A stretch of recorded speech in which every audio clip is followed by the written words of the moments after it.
Nós vamos hoje passar um vídeo, tá? Da Daniela Reis. Ela não pôde estar aqui com a gente, porque a Daniela está em trânsito no Congresso Internacional de Desastres em Massa, que ocorreu em Feira de Santana, na Bahia. Mas a Daniela, que não, assim, é maravilhosa, quis contribuir hoje, então ela foi generosa e gravou um bate-papo junto com outras 4 psicólogas voluntárias da rede de apoio de perdas irreparáveis, que é coordenado pela Daniela Reis, tá bom? A Daniela, ela é mestre e doutora em psicologia. Ela atua na área clínica com psicoterapias de reprocessamento cerebral, que são o MDR e o Brain-Spotting. Ela é diretora do Instituto Acalanto e coordenadora de diversas atuações da equipe Intervenção em Incidentes Críticos. Além disso, a Dani é coordenadora da rede AP, Apoio e Perdas Irreparáveis, em Vitória. Então, ela é muito capaz, capacitada. Então, e nisso, ela convidou umas 4 colegas voluntárias, que são a psicóloga, psicoterapeuta, a Lívia, a psicóloga, psicoterapeuta MDR também, Ibra Sporen, a Lígia Barcelos, a psicoterapeuta MDR Ibra Sporen, a Thalita Toneto, e também a psicoterapeuta MDR Brain-Spotting Marilene Bernardes. Elas juntas gravaram um vídeo, um bate-papo, intitulado Contribuições da Psicoterapia em Situações Críticas. O que a experiência nos ensina? Então, a gente vai estar passando o vídeo para vocês agora, tá? E a gente volta já já. Até daqui a pouco.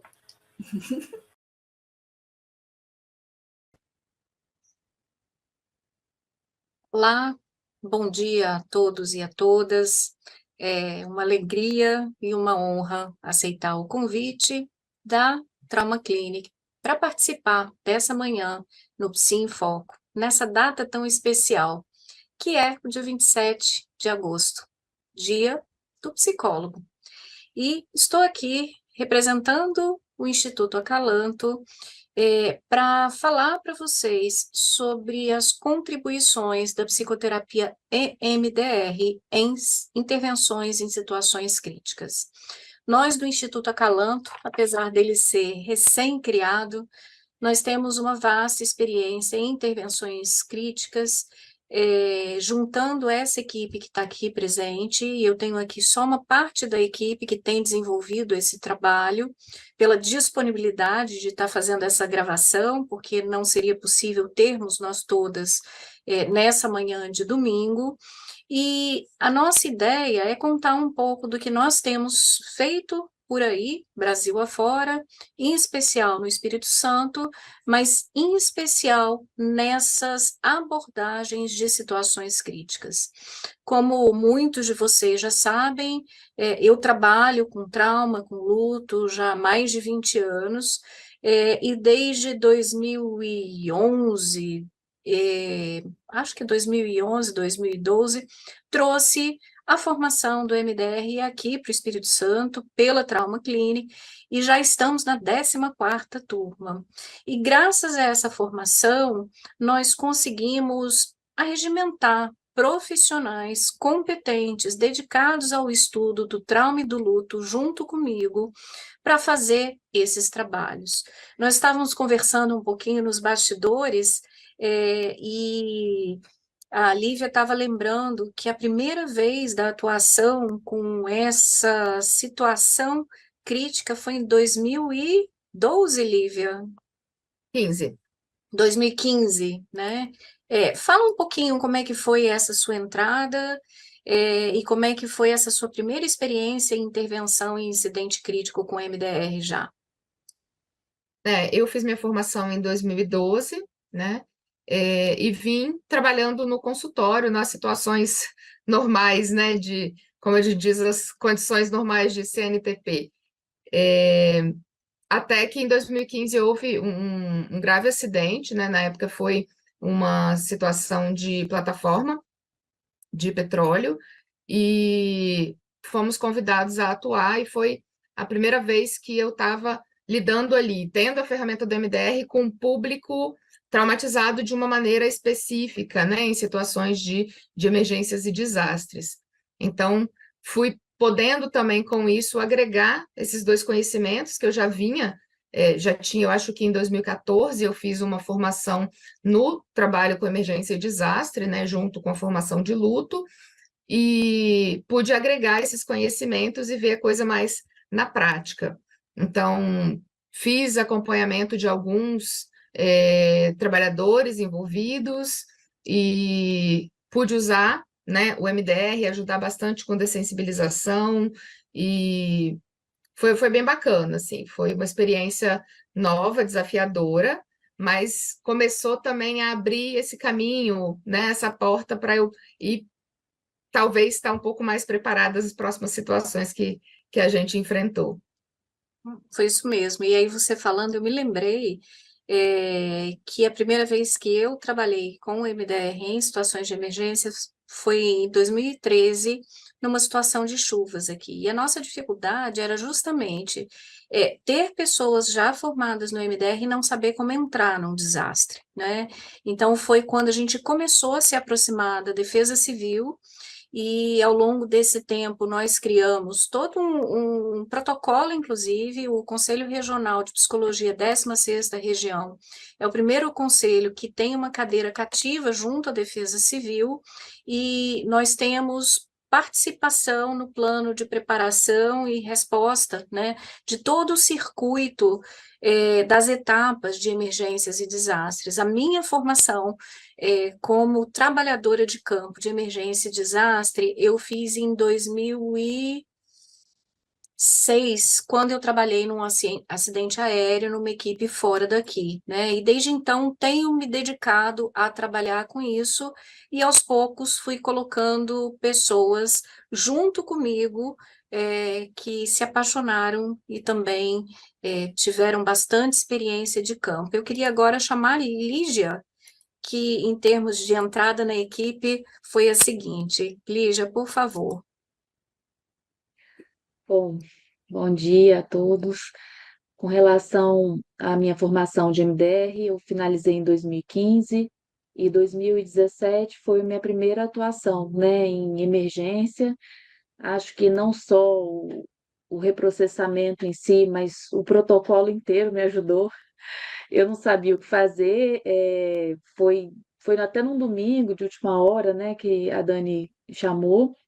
E eu só levei o protocolo com história clínica e tudo, e que ajudou a avaliar, a trabalhar recursos também dentro do que era possível, claro, né? E, e desde e depois a gente seguiu, né, com o trabalho, durou um bom tempo, né? E depois tiveram outras situações em outros contextos que também o MDR contribuiu bastante para estabilizar, né, ou para reprocessar, dependendo, claro, de cada caso, cada situação, avaliando com bastante cuidado também. Obrigada, Lígia. E eu queria falar um pouquinho mais sobre essa atuação de 2017, né? Porque foi uma atuação extremamente crítica. Nessa ocasião, eu estou ainda, né, como coordenadora do Grupo de Trabalho de Prevenção do Suicídio do Estado. Estávamos vivendo uma crise de segurança pública, né, uma grande situação de emergência e desastre no nosso próprio estado, e nós fomos chamados para atender 2 tentativas de suicídio num hospital público, né? E quando nós chegamos lá, nós nos deparamos com uma situação de quase calamidade pública, é exagero, mas assim, de uma situação crítica, que todo o trabalho que eu já tinha feito com emergência e desastre, nessas experiências com chuvas, com explosão de plataforma, me lembrei também quando a Lívia falou, eu tinha feito um outro trabalho numa empresa com explosão também de combustível, né, com óbito, são situações que acontecem, né, deixando claro que situação crítica nós vivemos todo dia, situações de morte, situações de assalto, situações graves de violência sexual, violência física, mas nós estamos nos referindo mesmo a situações com grandes proporções. E já com esse hábito da gente ter uma preparação anterior, eu convoquei a minha equipe e a gente chegou nesse hospital, conseguiu entrar nesse hospital nesse domingo que a Lígia comentou, né, com a fala de que nós não tínhamos nem psicólogo, nem psiquiatra para atender aquelas pessoas. Eram homens e mulheres em crise de saúde mental, infelizmente, de uma forma não reconhecida socialmente em relação ao sofrimento deles. E todo o nosso trabalho começou a se organizar junto do pessoal do hospital, para que a gente pudesse fazer o que se tornou um programa de intervenção em saúde mental e saúde do trabalhador, que nessas 2 primeiras semanas foram atendimentos de situações críticas, de uma forma já ordenada.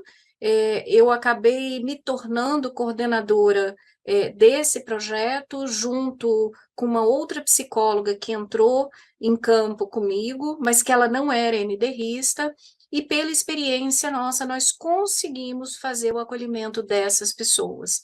Para vocês terem uma noção da magnitude desse trabalho, nas 2 primeiras semanas de trabalho, nós angariamos 49 profissionais de psicologia e 19 psiquiatras fazendo atendimentos de manhã, de tarde, de noite, tentando acolher essa população em sofrimento. Nós acabamos criando uma rede de cuidado e de proteção nessa instituição, para que essas pessoas pudessem ser acolhidas. E um grande desafio que, para nós, até com o Conselho Regional de Psicologia atrás da gente, para saber o que a gente estava fazendo, como é que estavam sendo os atendimentos, se as pessoas estavam... tinha um cadastro, não tinha um cadastro, né? Que é um equívoco das pessoas que entram como voluntárias em situações assim, que acham que pode ser de qualquer forma. Então, os nossos conselhos, eles estão aí, não é só para fiscalizar, é para orientar, é para estar junto, para esclarecer dúvidas, né? Eles ajudaram e deram apoio nesse momento inicial, mas nós conseguimos organizar esse serviço fazendo em torno de 1.000 atendimentos nessas 2 primeiras semanas. E uma grande dúvida, porque nós tínhamos o MDR, né, e o Brain Spotting também, que não é o caso de falar aqui hoje, mas a maior parte dos voluntários já tinha esse trabalho com MDR, mas pela especificidade da crise em que a gente estava inserido no contexto, nós não pudemos usar essa abordagem logo nos primeiros dias, por cautela, não só com as pessoas, porque nós não sabíamos quando que nós iríamos ver essas pessoas depois, mas por características do serviço, que por motivos éticos eu não posso trazer aqui a público. Mas eu acredito que uns 3 ou 4 dias depois eu tive o privilégio de ter sido a primeira a usar o MDR, da equipe também comigo, para que a gente pudesse já começar a mapear os protocolos, de fazer as anamneses, de avaliar os riscos, de identificar quais eram os riscos de comportamento agressivo, de risco de suicídio, de tentativa de suicídio, situações que nós não vimos em nenhum outro desastre no qual nós atuamos, né? E nesse contexto, eu tive o privilégio de conhecer a Thalita, que está aqui também, que convidei para participar dessa fala, e eu gostaria que a Thalita se apresentasse e falasse um pouco de como é que foram esses dias iniciais de trabalho. Thalita. Olá, bom dia, sou Thalita. No momento do meu encontro com a Dani, quando eu conheci a Dani no corredor, né, Dani, lá do hospital, onde a gente atuou, naquela ocasião eu estava como psicóloga, mas tinha um vínculo diferente, e como ela falou, foi uma situação de caos mesmo, instalado, com muitas demandas de atendimento, muitas pessoas para serem atendidas, e ter ali o suporte da Dani e de toda a equipe que veio junto, que eu conheci nesse primeiro momento, e seguimos com esse trabalho posteriormente por alguns anos, né, Dani? 5 anos, né?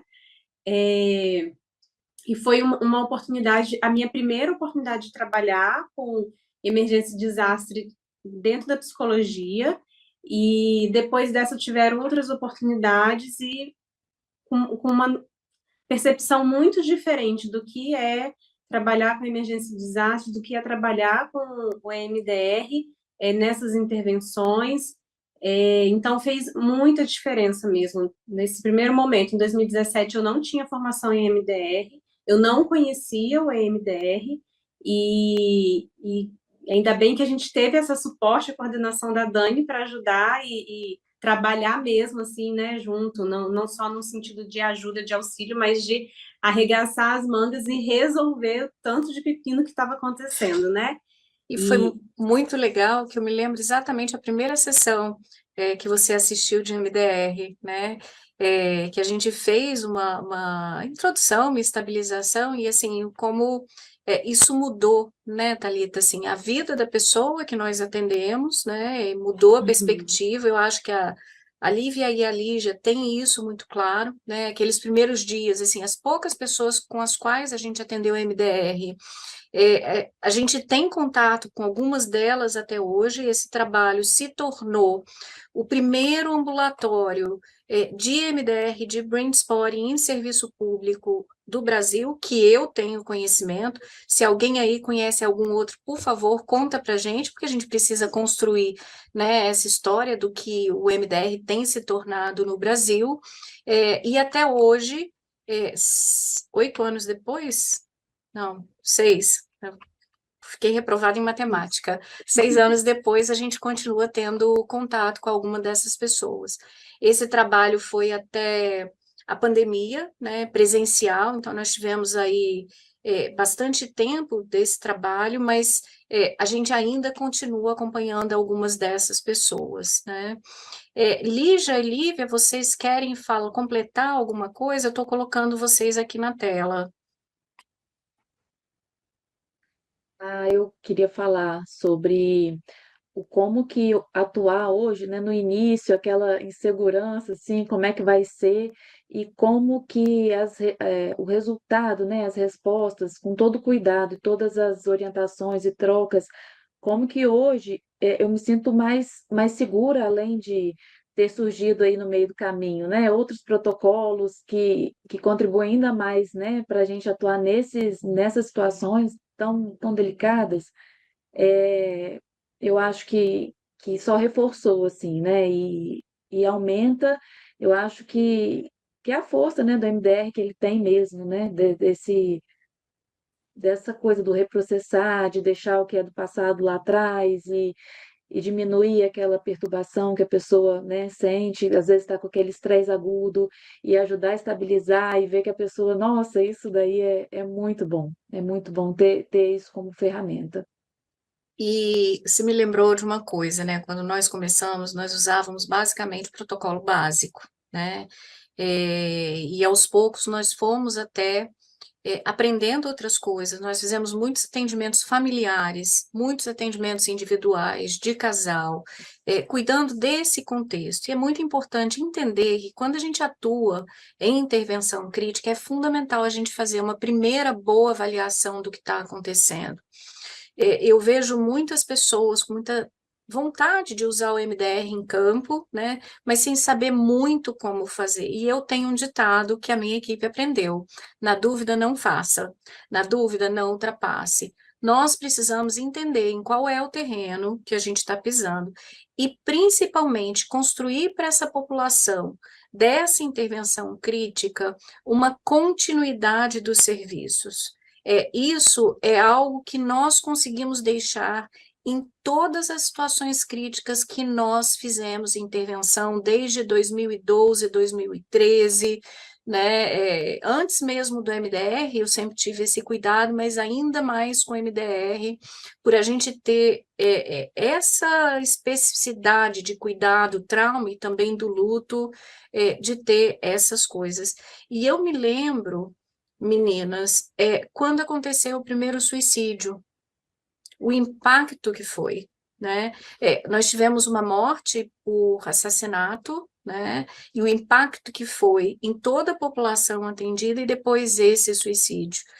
Eu não sei como é que o que vocês se lembram desse período, porque nós pegamos, inclusive, algumas situações de luto muito difíceis. Eu usei bastante o MDR, né? Eu acho que foi uma oportunidade que eu consegui usar o MDR e perceber a ajuda dele nos casos de luto importante, porém sempre trazendo, né, esse cuidado, não só no luto, né, mas falando em termos do protocolo, né, e do cuidado da gente pegar aquela população. Teve dias no início que a gente só pôde triar, avaliar, entender o que estava acontecendo, encaminhar quem precisa de um psiquiatra agora, quem precisa de um acompanhamento continuado. E se a gente pensar no protocolo em si, né, parte inerente do protocolo é a reavaliação. Então, é importante quando a gente tem situações assim, a gente trabalhando com MDR sabe que cada cérebro reprocessa de uma maneira, cada paciente reprocessa diferente. Então, para a gente usar, né, abrir a caixinha ali da memória dessas pessoas, sem saber se a gente ia conseguir fazer uma reavaliação depois, ver como é que ficou, ou saber que um colega do MDR poderia fazer isso, era um cuidado que a gente teve bastante nesse atendimento com esse público, né? Nessa parte inicial, às vezes outro reavaliava, a gente deixava o registro, funcionava assim, e em alguns casos, depois a gente conseguiu direcionar para o atendimento continuado, né? Eu acompanhei alguns, ia brincar, né, que alguns que a gente não acompanha ainda, a gente ainda recebe notícia, né, que eles mandam, como é que está a família, como é que estão as coisas, isso também é legal da gente ver o impacto que teve todo esse trabalho.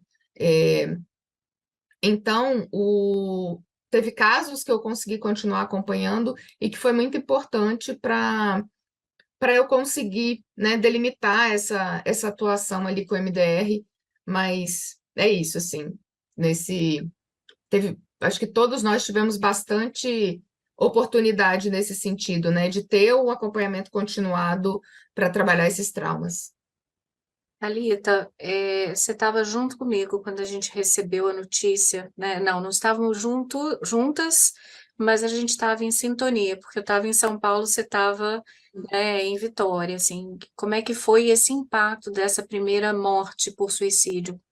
Talvez para você, né, como pessoa, e assim, o que a gente precisou fazer em termos de pós-venção, e nós fizemos. O bacana desse trabalho é porque foi possível juntar vários campos do saber de cada uma de nós, né?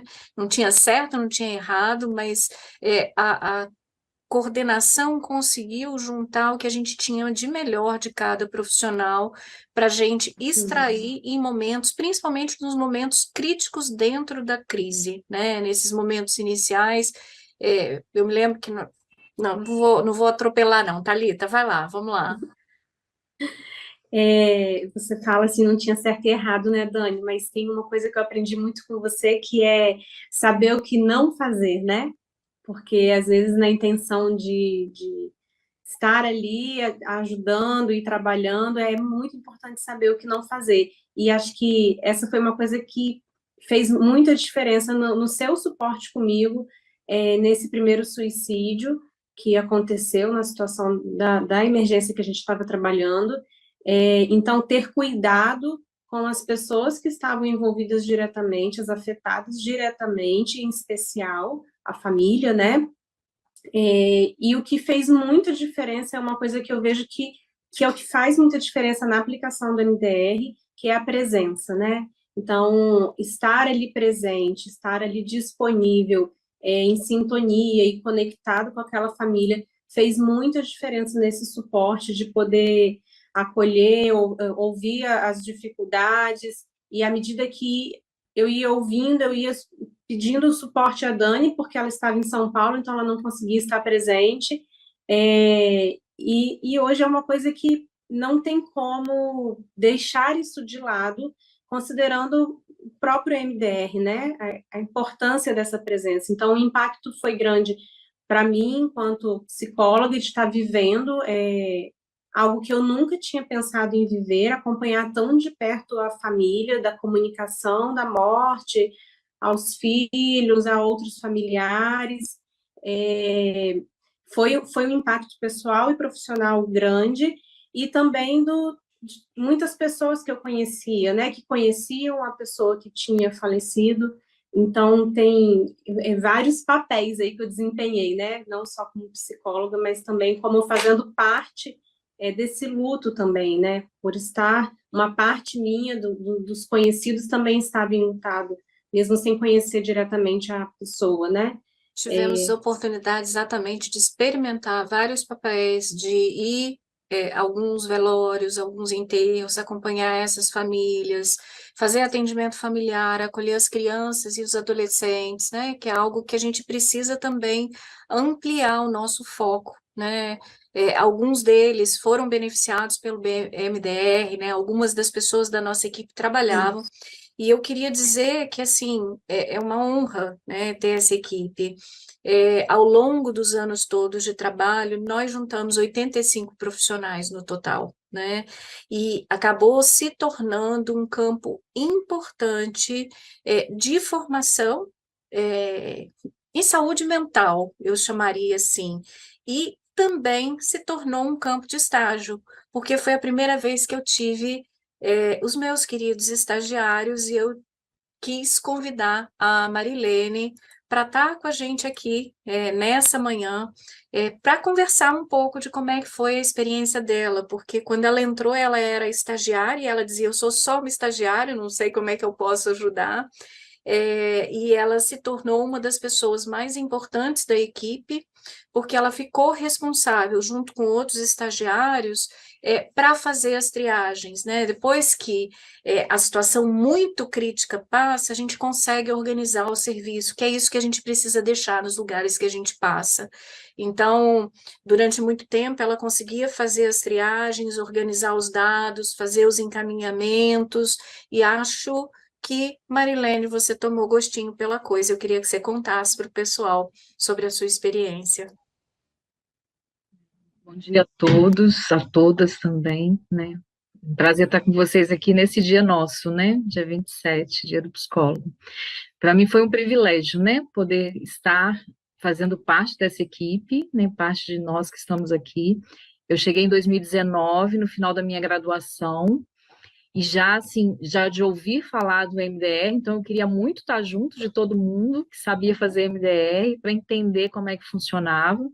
Então, eu tive dois privilégios: ser estagiária de psicologia dentro desse núcleo, né, que era o laboratório de MDR nessa instituição, e depois, posteriormente, fazer o MDR. Então, eu cheguei com um trabalho muito organizado já, né, consegui ajudar bastante, fazia esse primeiro contato, a primeira triagem, acolhia não só os profissionais dessa instituição, mas também seus familiares, né, que era extensivo.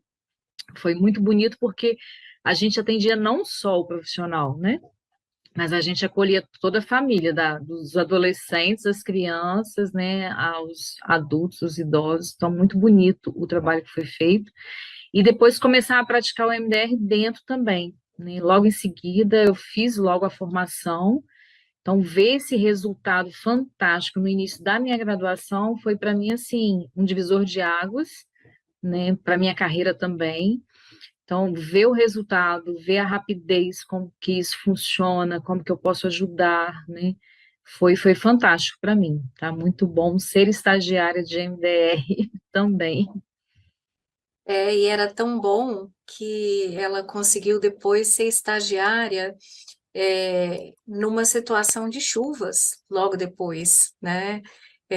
Marilene conseguiu enfiar o pé na lama junto com a equipe do Acalanta em campo, né? Nós 5 e mais um monte de pessoas, acho que nós somos 32 pessoas na situação crítica grande, muito grande, seguinte, né? Que foi em 2020, numa situação de chuvas. E aí a gente já teve até muito mais tranquilidade de usar o MDR, né? De usar o MDR em grupo, nós usamos o Flash, né? Lígia é maravilhosa para isso, né? Nos protocolos de incidentes recentes, o PCEA, fazendo muitas outras coisas, porque nós temos várias possibilidades de atendimento, né? Não é só o protocolo básico, né? Então, se vocês quiserem comentar, qualquer uma de vocês, as 5 estão na tela, como é que foi, assim, entrar de novo em campo para uma coisa maior, e o que vocês percebem em termos de aprendizagem de um evento para o outro? Lembrando, Dani, que entre 2017 e 2020 ainda a gente teve outras situações que foram de acidente de trânsito, né? Sim, sim. Eu até falei que era maior, né? Porque eu acabei não citando essa. Em 2017 mesmo, foi um ano muito difícil, porque nós fizemos esse grande atendimento. Em julho teve um acidente automobilístico grave, em setembro teve um outro grave que vitimou 11 pessoas de uma comunidade muito próxima, e que também nós tivemos a oportunidade de prestar assistência nesse local, né? E aí não é só o MDR, e a gente faz essa costura, porque esse local recebeu a rede AP, que é a rede de apoio irreparável, a rede de apoio a perdas irreparáveis, que funciona em Vitória desde 2005, nós completamos 18 anos esse ano, né? E a gente mantém hoje os 2 grupos interligados, tá? Mas a gente fez algumas outras coisas, e 2020 teve essa situação de chuvas que foi bastante crítica também, porque atingiu o município inteiro. E foi pegou concomitante, né? A gente ainda estava na instituição do hospital, entramos, também dividimos a equipe para atendimento das chuvas, e aí quando entrou a pandemia, com a suspensão imediata ali do presencial, a gente teve que remodelar, né? Deixamos de atender presencialmente nesses 2 lugares e tentamos ver que formas que a gente poderia continuar contribuindo com o trabalho que a gente tinha começado, fosse com alguns profissionais dando segmento online, com pessoas que estavam acompanhando, né? Fosse uma parte de suporte, que a Dani deu bastante, a assistência, né? Os profissionais que atuavam na região, que continuaram atuando lá, né? Por serem profissionais da região. Então, esse corte, né? Onde a gente passou a seguir com alguns atendimentos online, e o curso também, né, passou a ser dado online, e hoje todo mundo sai aí preparado para esse formato de atendimento, e permite a gente atuar também em diversas regiões, né, do país e do mundo. Thalita, Olívia, querem falar? Fiquem à vontade, gente, é um Eu bate-papo. quero falar um pouquinho da diferença mesmo, né? Porque quando em 2017 eu ainda não tinha o MDR, a atuação em campo, né? Ela foi muito diferente de outras atuações já com o MDR. Eu acho que toda a estrutura que o MDR fornece, todo conhecimento de manejo, durante os atendimentos de dessensibilização, como ali já falou também, né, do flash, de trazer ali um alívio da perturbação, e isso fez muita diferença. Então, ir para uma situação de emergência, de crise, tendo toda a bagagem da MDR, com certeza faz diferença. Muita, né? E eu me lembrei que um dos preceitos da emergência e desastre é a preparação, né? Nesse meio do caminho, a gente fez vários cursos, vários treinamentos, e é bem importante, as pessoas têm um pouco de fantasia de que o EMDR resolve tudo, resolve muita coisa, mas em situação de calamidade pública crítica, a gente precisa ter a restauração de coisas básicas inicialmente. Eventualmente as pessoas não têm onde morar, as pessoas não têm o que comer. Nessa situação de 2020, a cidade inteira ficou completamente afetada. Nós precisávamos ir e voltar todos os dias, não tinha nem onde dormir, né, na cidade. A questão da alimentação era muito crítica, a alimentação toda vinha de outro lugar, não tinha banco, enfim, vocês lembram bem como é que o sistema todo estava colapsado? porque as pessoas perguntam, ah, por que que você não faz mais grupo? Por que que não tem nem lugar para juntar e a gente não tem a certeza de como é que a gente vai ter essa reavaliação posterior, porque nessa cidade nós começamos inclusive a fazer grupos, mas quando a gente ia voltar, o que aconteceu? A gente passou aí todos os dias, depois a gente foi espaçando de acordo com a demanda foi diminuindo, e uma coisa bem importante, todos esses trabalhos foram feitos junto à Defesa Civil, na parceria com o Conselho Regional de Psicologia e principalmente com os servidores dos locais onde a gente estava trabalhando. É impossível entrar em campo e não fazer essa associação com as secretarias municipais de saúde para garantir que os atendimentos sejam organizados, né? Porque a gente vê, principalmente em serviço voluntário, trabalho voluntário, ficam várias equipes disputando pessoas quando tem pessoas para todo mundo, e a gente precisa otimizar esse recurso humano que a gente tem, distribuindo para fazer os atendimentos das pessoas em situações críticas. Então a gente precisa aprender a avaliar o cenário para a gente poder seguir esse planejamento de acordo com a organização local. Por mais que a gente tenha uma abordagem fenomenal, a gente precisa ter essa cautela de fazer de acordo com o que o local exige, necessita, né, para a gente também não causar mais mal do que bem, né? Alguém quer comentar alguma coisa?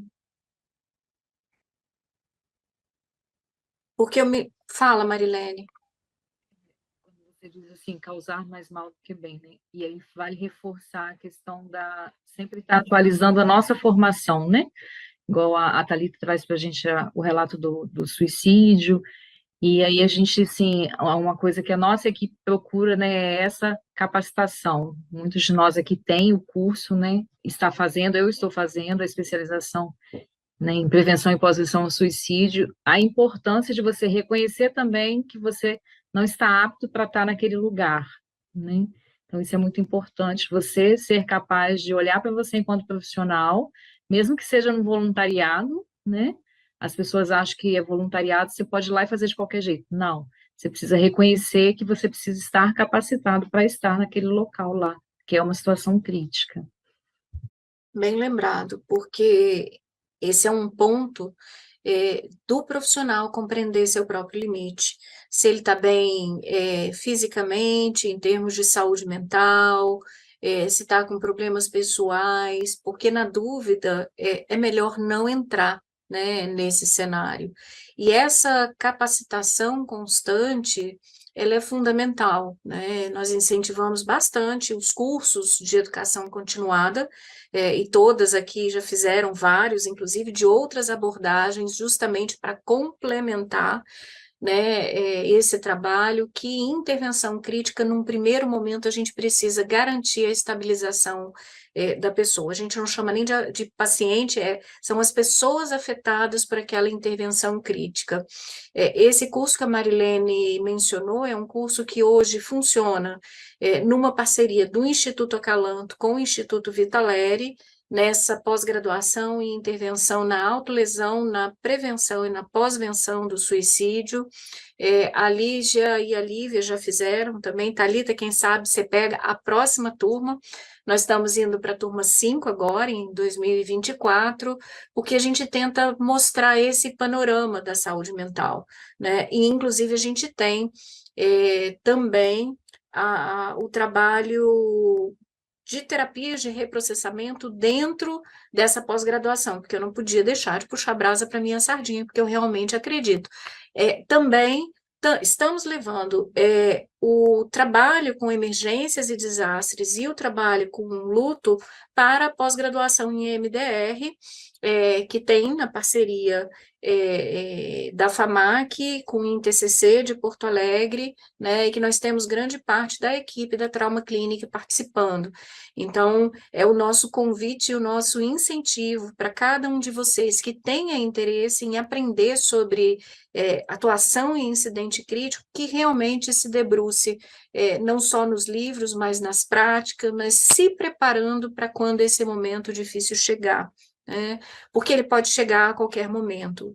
A violência nós vivemos em cada instante. Infelizmente, o que hoje está sendo conhecido como violência estrutural, nós acabamos até reproduzindo sem perceber, né? Eu tenho trazido muito essa discussão da violência na equipe em função da última atuação que nós fizemos e que seguimos, né, numa situação que envolve violência em ambiente escolar, né, que é um dos maiores desafios pela amplitude do que houve e principalmente por envolver muitas instituições ao mesmo tempo, em que a gente precisava organizar os diferentes níveis de governança. O que é bacana é que o MDR está sendo introduzido em vários lugares onde ele precisa chegar, né? Nesse local em especial, nós conseguimos implantar, inclusive, um pequeno ambulatório, né, de trauma e de luto, assim, de ter uma parte da equipe trabalhando lá, né, ainda até bem pouco tempo, né? Mas conseguimos também que servidores do município pudessem fazer a formação de MDR, porque é isso que a gente quer, levar esse trabalho das terapias de reprocessamento do MDR para o máximo de profissionais em todo o Brasil. A gente está caminhando para a nossa finalização, eu queria que cada uma deixasse uma mensagem, alguma talvez uma dica, né, ou até um conselho de aprendiz, porque nós somos eternas aprendizes, né, gente? Apesar da nossa experiência.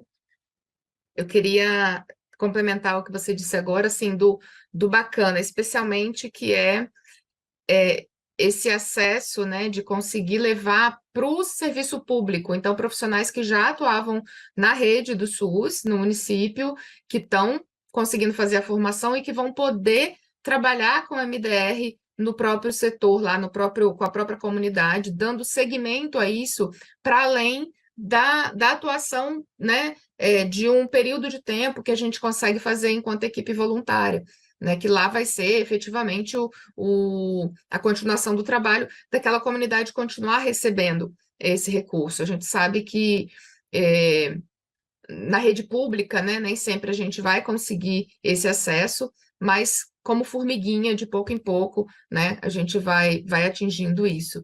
E frisar mesmo, acho que a importância no trabalho com emergência e desastre de duas coisas, né, que vocês trouxeram, acho que amarrou bastante, que é uma boa avaliação da demanda, né, o que a população, o que o público, o que a instituição, qual é, né, o que está demandado para você naquele momento, e também a condição de trabalho, né, porque às vezes, principalmente, talvez quando a gente sai do curso, a gente sai empolgado, e nossa, MDR é apaixonante, eu quero sair aplicando MDR, mas tem situações em que a gente precisa ter cautela para estar fazendo, né, para o trabalho ser ético, para a gente poder conduzir com todo o cuidado que antes do MDR, a nossa profissão, né, o nosso código de ética prevê. Acho que é isso. Thalita. Você falou de alguma dica, né? Especialmente a respeito do trabalho com emergência e desastre, de nunca fazer sozinho, né, Dani? Sempre buscar a equipe, o suporte da equipe. Eu acho que isso, para além de fazer toda a diferença, gera muito crescimento. Como a gente está sempre aprendendo, é muito aprendizado, tem muita troca na equipe, um dando suporte, dando segurança ao outro, as ideias sendo compartilhadas, as iniciativas sendo compartilhadas, Então, isso faz muita diferença.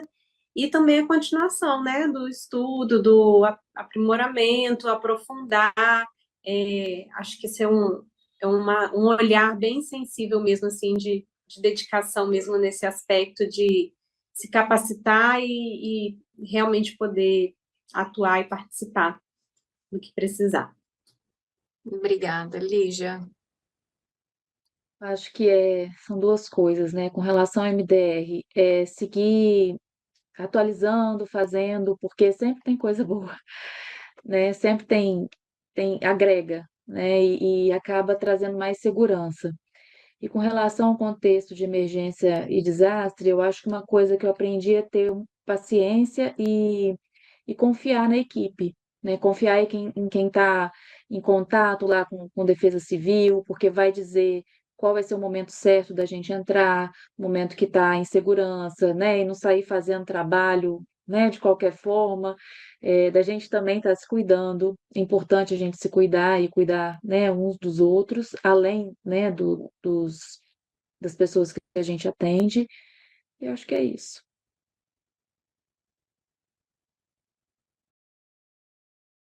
Marilene. Eu vou deixar uma dica para quem está chegando agora, né, como formado. Busquem informação, busquem lugares para vocês estagiarem, busquem boas parcerias, né? Eu falo que estar junto com bons profissionais fazem a gente também se tornar um bom profissional, né? Faz muita diferença. E, assim, uma vez profissional de psicologia, sempre estudante, né? Não tem como aposentar nos estudos, não. Sempre buscando aí as atualizações que o mercado traz para a gente, que a parte, né, acadêmica traz para a gente o tempo todo. Sucesso para vocês. E eu só tenho gratidão por essa equipe, por essa parte da equipe, uma parte significativa.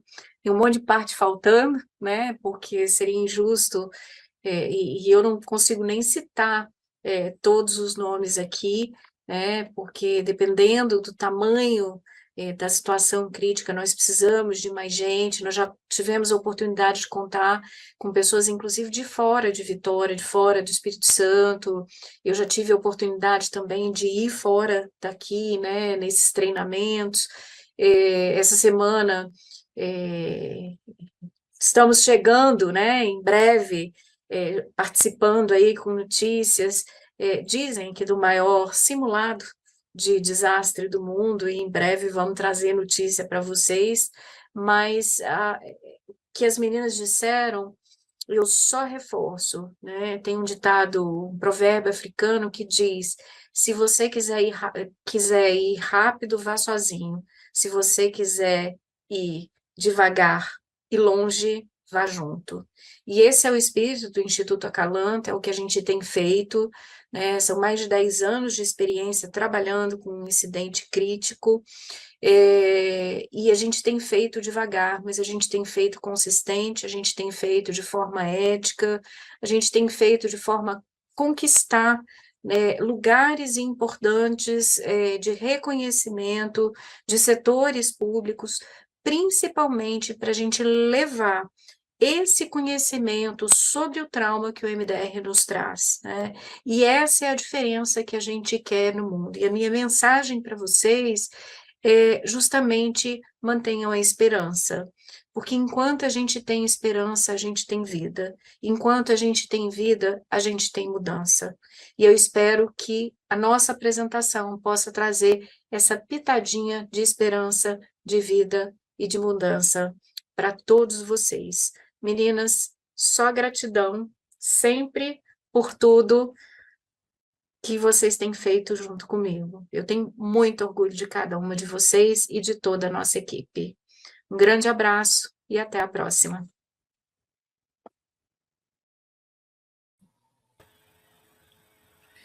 Nossa, que trabalho lindo da Daniela Lindo, né? Reis, essas psicólogas maravilhosas que se dispõem para fazer esse trabalho. Que Trabalho lindo! todo voluntário, né, Rô? Exatamente, lindo. Olha, aqui está o contato da Daniela Reis, para quem quiser saber mais sobre esse trabalho. E está aqui com a gente, eu acho que no chat, a Lívia, quem mais tá? Da equipe da Daniela Reis. A Lívia está por aí, ela respondeu ali Oi, algumas Lívia, mensagens. lindo o trabalho de vocês, viu? Muito, muito importante. E elas estão voltando, né, do congresso que houve em Feira de Santana sobre esse tema. Isso é maravilhoso e tão necessário. Então, quem puder se dispor, entre em contato com elas Isso. para fazer parte desse trabalho tão bonito. Ok? Muitos elogios também, né? A fala das psis foi muito legal. Uma experiência incrível. Sim. Olha a Josefina falando, vocês não pretendem expandir vosso trabalho para outros países? Josefina, escreve para Daniela Reis, quem sabe? Mas a gente tem um trabalho bem importante também que a doutora Esli está fazendo, que é o PIPA. Depois a gente vai passar mais informação sobre esse programa também, tá bom?